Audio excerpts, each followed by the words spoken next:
Welcome to day 23 of the marathon, where it is 1 a.m. and I am currently surrounded by freezing rain, and I should probably not be recording this video until it stops, but I fell behind schedule, so we're just gonna have to bear with it. Now, Apple Boy Attack of the Evil Ice Cream Man is a ROM hack of Super Mario World that replaces everything with a brand new world and setting that contains elements from numerous classic 2D platformers, most notably Super Mario World. It was requested to me by Apple Boy himself, the protagonist of the game, and as it so happens, the creator of the game. I guess you could say he's a really busy guy. You might remember Apple Boy as the creator of Mario's Grand Adventure and Mario's Grand Adventure 2, and in the future, a sequel to the game I'm currently talking about, but we're gonna get to that in a minute. Now some of you might be wondering, who is Apple Boy? Well, he's the protagonist of Apple Boy Attack of the Evil Ice Cream Man, but he's also the creator of the hack as well as a few others. The premise is that Apple Boy must defeat the evil ice cream man who's out for revenge for the time that Apple Boy defeated him previously. You know, Evil Ice Cream Man kinda reminds me of that movie Max Keeble's Big Move, and I don't care what anybody says, that movie was fire. Apple Boy, on the other hand, makes me think of the Apple Kid from Earthbound. I guess you could say, something, I don't know. This is the 23rd daily upload in a row. I'm getting rusty, alright?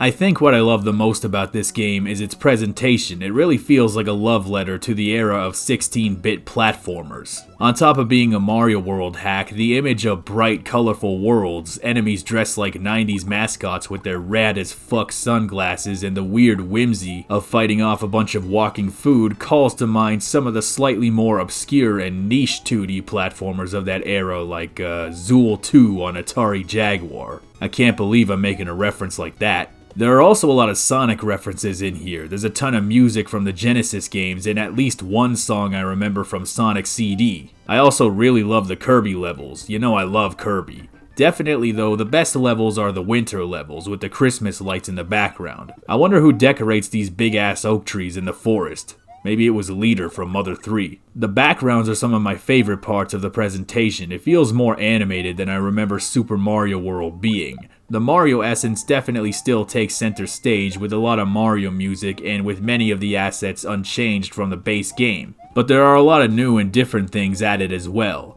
Apple Boy takes place in a truly utopian world where a can of Pepsi has the same nutritional value as an apple. Both items can be used to refill your health bar, which is great. I like 2D platformers where you don't just get screwed in a single hit. That's why Metroid is my favorite NES game. Apple Boy comes with a lot of gameplay enhancements, most notably the wall jump, which was also in Mario's Grand Adventure. You can use this to get out of all kinds of messed up situations like this platform that I can't seem to figure out how to use. So instead of using that, I just jumped at this wall all the way over here and repeatedly wall jumped and floated back into the wall until I scaled it. These are the smart speedrun strats because I'm the greatest gamer of all time. You also have the cape, which instead of being a power-up is a permanent upgrade that you can use at any time. Making the cape permanent allows the game design to do more things than it would otherwise be capable of if you could lose it in a single hit, because there is no longer a concern of soft-locking the player from beating a level if you lose it. Well actually, there was one time where I couldn't progress through a level because of this ice thing that, as far as I could tell, could only be destroyed by apple projectiles, which I didn't have because I got hurt, but that was just the one time. When you have full health, you can throw apples, which act like fireballs, so for the first time ever, you can have both the cape and the fireballs at the same time. Can you believe it? This OC is more powerful than actual Mario. You also got this tiny short hop thing that you can do by pressing L and R at the same time. Great for pinpoint maneuvers. I think for me though, the highlight of this game is the boss fights because they are often very different from the base game. Instead of just, stomping Koopas, you got Wispy Boy from Kirby, you got King DDD from Kirby, you got the Ice Cream Guy from Kirby, and my personal favorite fight, Master Hand from Kirby, who plays completely differently from all the other boss fights. Instead of jumping on him like a platformer, you gotta jump at him and press X to actually smack him in the face, like you're playing Super Crash Butter Melee on the GameTube. As I already said before, the music is really great.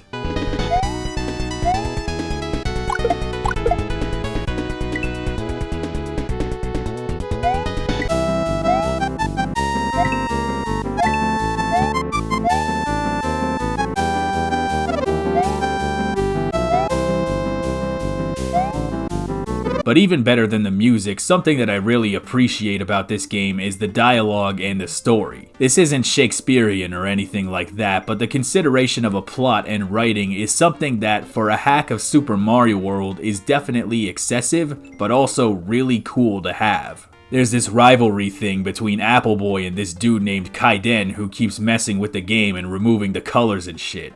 I can't believe he would do this. Ice Cream Man has this super secret weapon thingy, and then the story ends on a cliffhanger. Why you gotta do that? Yeah, this game is setting up a sequel. In terms of difficulty, this is a very approachable ROM hack, which is a bit refreshing for a 2D video game. These games are often based on one knee-jerk precise maneuver after another, punishing a single mistake with death, so it's nice to see something a little bit more forgiving once in a while. The only real complaint I have is directed towards very occasional fleeting moments that feel like they weren't thought out quite as well as they should have been. Moments that require a very specific and sensitive maneuver, only to rat-fuck it with a rogue group of projectiles that spawned in the worst place possible.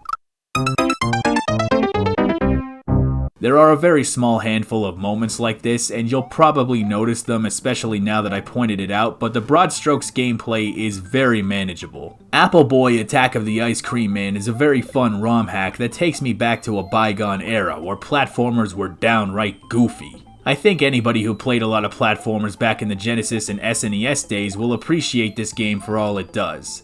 Now, before I leave and hand this off to Santa Claus, I'd like to relay a message directly from Appleboy himself.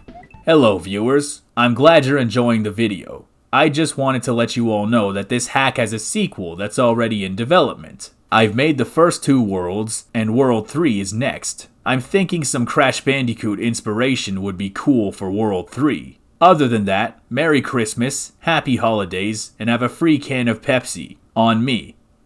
Thank you, Appleboy. I will definitely hold you to that. I haven't had Pepsi since 2020. And with that said, I just want to give a message from myself before I hand it off to Santa. In case I forget to say it later, I really gotta be appreciative to everybody who's been watching these videos. The response to the marathon up until now has been wonderful, and it really made my Christmas 100 times better, so thank you all for the continued support. And now, it's Santa Claus time. Ho ho ho! Thank you for watching this video, and don't forget to tune into tomorrow's video, but I want you to watch it with extreme caution because this video is dangerous. Very dangerous indeed. Almost as dangerous as the weather right now. Ho ho ho boy, I sure hope I can fly in this weather.